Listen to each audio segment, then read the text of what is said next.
नमस्कार मित्रांनो, निसर्गातल्या सुंदर अशा नवीन व्लॉगमध्ये मी अक्षय चव्हाण तुम्हा सर्वांचं मनापासून स्वागत करतो. तर मित्रांनो, समोर तुम्ही बघता बघा, भाजी आहे खवळ्याची. आणि ही जी खवळ्याची भाजी आहे त्याला फुलली आहे आणि त्याला खूप सारी फुलं आली आहेत, मस्त पिवळी वगैरे. आणि जो माळ आहे त्या खवळ्याच्या फुलांचा, म्हणजे खवळ्याच्या झाडांचा, तो पूर्ण असा ती जी जमिनीवरती झुडपं येतात, झुडपांची भाजी आहे ती एक प्रकारची, रानामध्ये सर्वत्र उगवते आणि ती पूर्ण अशी पिवळी पिवळी भरून गेली. मित्रांनो, मी आता रानामध्ये आलो आहे, तुम्ही बघतायच. पण मी रानामध्ये नक्की कुठे आलो आहे हे तुम्हाला मी आता सांगतो आहे. मी आता बरेच दिवसांनी धरणावरती आलो आहे. पाऊस खूप दिवस नाही आहे, 15-20 दिवस पाऊस नाही आहे, ऊन पडते खूप सारं. म्हणजे पाणी कमी झालं आहे नदीचं वगैरे. आता या दिवसातून असंच पाऊस पडतो, पण बरेच दिवस नाही पाऊस पडला आहे. इतके दिवस थांबत नाही, एक 8 दिवसांनी वगैरे पडतो, पण एक 20 एक दिवसांनी पाऊस अजिबात पडला नाही आहे. आणि पूर्ण वातावरण आहे ते पूर्ण उघडं झालं बघा. हा जो ओव्हरफ्लो आहे आपण पावसातून पाहिला होता, ज्यावेळेला आपण पावसातून इकडे आलो होतो खूप पाणी होतं. पावसाळी ज्यावेळेला धरण भरलं होतं, ओव्हरफ्लो पहिल्यांदाच झालं आपलं धरण, त्यावेळेला मी इथे जो व्हिडिओ केला होता, व्लॉग केला होता, तुम्हाला दाखवण्यासाठी. तो तुम्ही पाहिलात, नाही पाहिला असेल तर नक्कीच पाहून घ्या एकदा. तर इथं खूप तेव्हा पाणी होतं. आता त्याच्या तुलनेत तुम्हाला इथे पाणी कमी झालं नक्की दिसेल, कारण 20 दिवस पाऊस नाही आहे आणि आता पाऊस कमी पडतो. आता हळूहळू कमीच होईल पाऊस. त्याप्रमाणे पाऊस कमी झाला आता, त्याच्यामुळे इकडे इतकं पाणी कमी झालं आहे, ओव्हरफ्लोमधून थोडंफार पाणी बाहेर येतं आहे. म्हणजे धरण भरूनच वाहतं आहे अजून, पण कमी प्रमाणात. जेवढ्या प्रमाणात वाहतं ज्या वेळेला जास्त पाऊस असतो किंवा पावसाच्या दिवसातून, त्यापेक्षा त्याच्या प्रमाणात आता खूप पाणी कमी झालं आहे. आणि इकडे जे दगड आहेत, कातळ आहेत, दगड म्हणण्यापेक्षा हा जो मुरम आहे तो पूर्ण उघडा पडला आहे. इथे बघा, तुम्हाला छोटासा डबकं दिसते. आपण जेव्हा इकडे धरणावरती याल कधी पोहायला किंवा काय, तर ज्यांना पोहता येत नाही त्या लोकांनी नक्कीच ह्या डबके, जी छोटी छोटी बनली आहेत, नैसर्गिकरित्या बनली डबकी आहेत ती, त्या डबक्यांमध्ये तुम्ही नक्कीच मनसोक्त आनंद घेऊ शकता. कारण ज्यांना पोहता येत नाही आणि ज्यांना पोहण्याचा किंवा डुंबण्याचा एक मजा घ्यायची असेल, तर त्यांनी इकडे येऊन मस्तपैकी त्याच्यामध्ये आनंद घेऊ शकतो. तसं आपला जो धरण आहे वरती, म्हणजे ओव्हरफ्लो, त्यामध्ये जे पाणी आहे ते खूप खोल नाही आहे. एकतर कमरेच्या इथपर्यंत किंवा छातीच्या इथपर्यंत एवढंच ते पाणी इथे आपल्याला बघायला मिळेल. त्या प्रमाणात तिथे तुम्ही आंघोळ करू शकता. पण आणि जर कोणाला वेगळा आनंद घ्यायचा असेल छोट्या मोठ्या धबधब्यांचा वगैरे, तर तुम्ही सर्वांनी या ठिकाणी येऊ शकता खाली इथे आनंद घ्यायला. तुम्ही इथे बघताय बघा, हा जो दगड दिसतोय हा दगड नाही आहे, तर हा एक मुरम आहे, मुरमाचं कातळ आहे. आणि ते पूर्ण आता ऊन पडलं त्यामुळे ते साफ स्वच्छ झालं आहे आणि ते खूप छान दिसतं इकडे. आणखीन एक, मी जो इकडे आलो धरणावरती, तर माझ्यासोबत आहेत सत्यम आणि योगेश, दोघंजण आहेत. त्यांना सुट्टी होती कॉलेजला, तर मी पण घरी होतो. तर मला बोलले होते आपण जाऊया म्हणून संध्याकाळी धरणावरती. खूप दिवस आपण गेलो पण नाही आणि बघून येऊया, पाणी पण खूप कमी झालं आहे ओव्हरफ्लोमधलं. तर आपण जाऊया आणि पाहून येऊया म्हणजे काय परिस्थिती आहे, म्हणजे कसं वाटतं आता ऊन पडल्यानंतर तिकडचा निसर्ग कसा वाटतोय, तो आपल्याला वेगळ्या पद्धतीत बघायला मिळेल. आणि त्यासाठी आम्ही आता इकडे वरती आलोच. तर तुम्हाला इथे पण बघायला भेटेल बघा, ओव्हरफ्लोमध्ये पण खवळ्याची खूप सारी फुलं फुललेली आहेत. साधारण भाद्रपद महिन्यापासून, श्रावण भाद्रपद महिन्यापासून सुरू होतं फुलायला. त्याप्रमाणे आता इथे खूप सारी ती फुले आहेत. त्याच्यावरती खूप सारे मधमाशा असतात मध गोळा करायला, आणि ते दिसायला पण खूप असं येल्लो, खूप छान वाटतं. तर त्याची भाजी पण खूप होती, तुम्हाला माहीत असेलच. खवळ्याची मिक्स भाजी करतात रानातली सगळी गोळा करून एकत्र. तर इथे खूप सारी ती भाजी आहे आणि मस्त वाटते. त्याचबरोबर आणखीन इथे एक कुकडूस पण आहे, मी तुम्हाला दाखवतो जरा पुढे गेल्यानंतर. आहे तिथे बरेचसे, तुम्हाला मी दाखवतो. ते पण खूप छान असतं. त्याच्या आधी बघा, इथे हे आपलं ओव्हरफ्लो आहे आणि थोडंफार पाणी ओततं आहे तिथून. हे बघा, या ठिकाणी हे कुकडूस आहेत. याच्या पानांची पण पाल्याच्या भाजीची सारखी भाजी केली जाते, तुम्ही पाहिलं असेल नक्कीच ते. तर आम्ही त्याला कुकडूस म्हणतो, तुम्ही त्याला काय म्हणता मला नक्की कमेंट करून सांगा. असो, तर मित्रांनो, आता आपण ओव्हरफ्लोच्या मध्ये आहोत. तर हा जो टप्पा आहे हा दुसरा आहे, त्याच्यावरती मेन आहे, त्याच्या खाली हे बनवले एक हौद. बघा पाणी किती कमी झालं आहे. म्हणजे आपण ज्या वेळेला पावसातून जी व्हिडिओ बनवली होती ती तुम्ही नक्कीच पाहिल्यात, त्याच्यामध्ये आणि त्याच्या दोघांच्या तुलना जर केली तर इथे किती पाणी होतं हे तुम्हाला लगेच समजून जाईल. आता थोडंसं एका बाजूने पाणी वाहतं आहे, तर मी आता वरती जातो आहे या हौदाच्या वरती. म्हणजे मी आता बघा आलो आहे, पहिल्या हौदाच्या वरच्या भिंतीवरती मी आलो आहे आणि इथून तुम्हाला दाखवते. पाणी फार कमी आहे. बरेच लोक इथे गणपतीच्या सीझनमधून आंघोळ करून गेलेत. खूप मजा केली. गणपतींचे आले होते. कोंडगे, कुरंग, झरिये, रिंगणे या चारही गावामधले लोक जे होते त्यांनी खूप मजा केली, धमाल केली या धरणामध्ये. पहिलं वर्ष होतं, त्यांना खूप आवडलं. खूप लोकांचा प्रतिसाद होता इथे आंघोळ वगैरे करायला, कारण पाणी पण कमी आहे, उंचीला पण कमी आहे, म्हणजे धोक्याचं काहीच कारण नाही आहे. त्यामुळे इथे खूप जणांनी येऊन अंघोळ केली, खूप मजा केली, मस्ती केली, धमाल केली आणि सगळ्यांनी या धरणाबद्दल खूप चांगलंच बोलले. खूप चांगला पॉईंट आहे असा. तर मी आता वरती आलो बघा, वरतून पण दाखवतो तुम्हाला. थोडं उंच चढ आहे, चढत यायचं ते भिंतीवरती. आलो मी वरती बघा. वरतून पण बघा तुम्हाला दाखवतोय.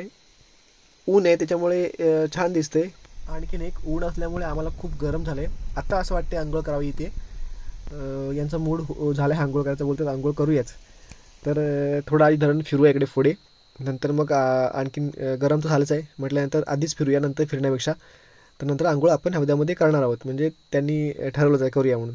आता पुढे जाऊन थोडी फोटोग्राफी वगैरे इथे करतो आहे आम्ही आणि नंतर मग आंघोळ करू. ते पण तुम्हाला मी दाखवतो आंघोळ करताना वगैरे. त्याही थोडं धरण फिरूया आपण.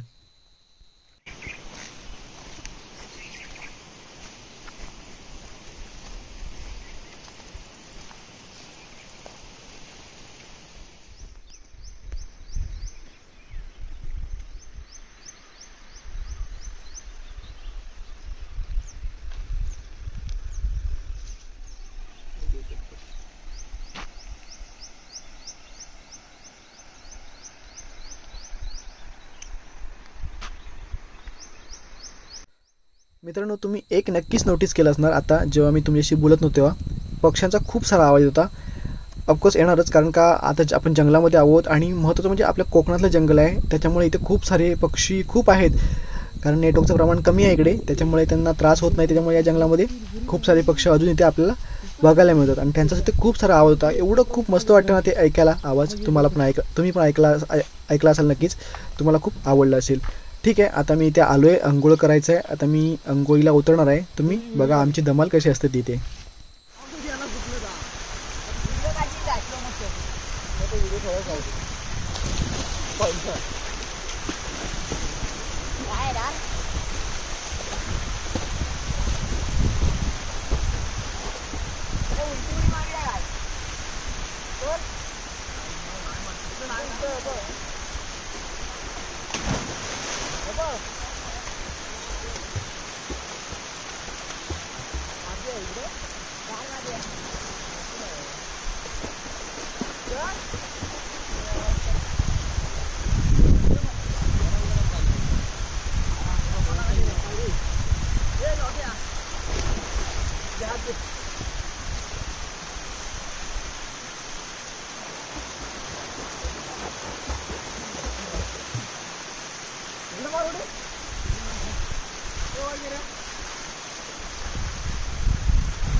हा मासे चढतात वर.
आपण दोघं खाली राहूया येऊन बोलूया बंद राहते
तर मित्रांनो, हे आहे आमच्या कोंडगे गावातलं निसर्गाच्या सानिध्यामध्ये अगदी सह्याद्रीच्या पायथ्याशी असलेलं हे आमचं कोंडगेचं धरण आहे. खूप छान आहे. इथून जो आमचा सह्याद्री आहे, आमच्या कोंडग्यातला नावा डोंगर खूप छान दिसतो धरणावरून, अगदी समोरच आहे. तर खूप छान असा व्ह्यू असतो. फोटोग्राफी करायला खूप छान आहे, अंघोळ करायला खूप छान आहे. त्याचबरोबर अगदी भीती नाही आहे, कारण बुडण्याची पण भीती नाही. आपण धरणामध्ये उतरायचंच नाही आहे. त्याच्यामुळे इकडे जे हौद आहे त्या हौदामध्ये तुम्ही आंघोळ करू शकता. तुम्ही नक्कीच कोंडगे गावचं जे धरण आहे त्या धरणाला तुम्ही भेट द्या आणि अंघोळ वगैरे करताना आपली स्वतःची काळजी घेऊन, म्हणजे धरणामध्ये न उतरता ज्या ठिकाणी छोटं पाणी आहे त्या ठिकाणीच अंघोळ वगैरे करून आपण आपली स्वतःची काळजी घेऊन धरणामध्ये धरणाचा जो आस्वाद आहे निसर्गाचा, धरणाच्या आजूबाजूचा, परत पाण्याचा, तो आपण इथे नक्कीच घेऊ शकता. मित्रांनो, हा जो निसर्गाच्या सानिध्यातला माझा व्हिडिओ आहे ना, तो तुम्हाला कसा वाटला मला नक्कीच कमेंट करून सांगा. आवडला असेल तर लाईक करा, शेअर करा. तुम्ही जर का चॅनलवरती नवीन असाल तर नक्कीच सबस्क्राईब करा. मित्रांनो, आपण पुन्हा भेटू अशाच एका नवीन व्हिडिओमध्ये. तोपर्यंत बाय बाय, काळजी घ्या.